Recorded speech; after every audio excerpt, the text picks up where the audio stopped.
পশ্চিমা সামরিক জোট ন্যাটো চুক্তির ৫ নম্বর অনুচ্ছেদে বলা হয়েছে, যেকোনো একটি সদস্য দেশের উপর সশস্ত্র হামলা হলে তা জোটের সবার উপর হামলা হিসেবে গণ্য হবে। পারস্পরিক প্রতিরক্ষার এই বিশেষ অঙ্গীকারটি মনে করিয়ে দেয় সম্প্রতি হওয়া মক্কা যৌথ প্রতিরক্ষা চুক্তির কথা। গত ৭ আগস্ট মক্কায় সৌদি আরব, তুরস্ক এবং পাকিস্তানের মধ্যে সই হওয়া এই চুক্তিতে ঠিক এমন প্রতিশ্রুতি দেওয়া হয়েছে। এ কারণে আন্তর্জাতিক বিশ্লেষকদের কেউ কেউ এটিকে মুসলিম ন্যাটো হিসেবে অভিহিত করেছেন।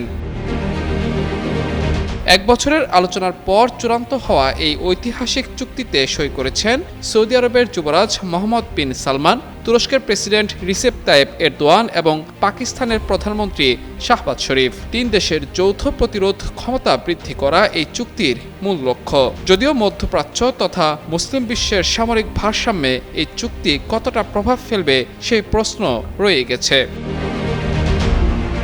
আন্তর্জাতিক বিশ্লেষকরা বলছেন, এই চুক্তি মূলত মার্কিন সুরক্ষার উপর রিয়াদের হতাশার বহিঃপ্রকাশের অংশ।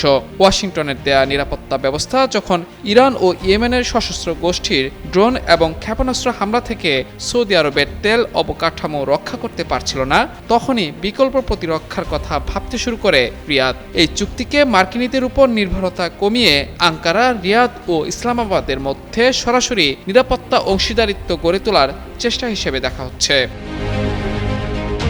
অনেকে একে মুসলিম ন্যাটো বললেও এখনই ন্যাটোর মতো কোনো কঠোর সামরিক জোট তৈরি হচ্ছে না, কারণ ন্যাটোর মতো এখানে কোনো একক অভিন্ন শত্রু নেই।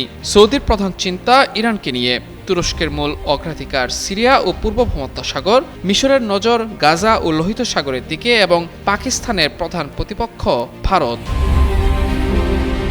এই চুক্তি দক্ষিণ এশিয়ার ভূ রাজনৈতিক সমীকরণ নিয়েও নতুন প্রশ্ন তৈরি করেছে, কারণ সৌদি অর্থায়নে তুরস্কের তৈরি উন্নত সামরিক প্রযুক্তি পাকিস্তানের হাতে গেলে তা দক্ষিণ এশিয়ায় ভারতের সামরিক সক্ষমতার উপর চাপ বাড়াতে পারে বলে ধারণা করছেন বিশ্লেষকরা। ফলে মক্কা চুক্তি দিল্লির কপালে চিন্তার রেখা বাড়িয়েছে। মাহমুদুর রহমান, যুগান্তর নিউজ।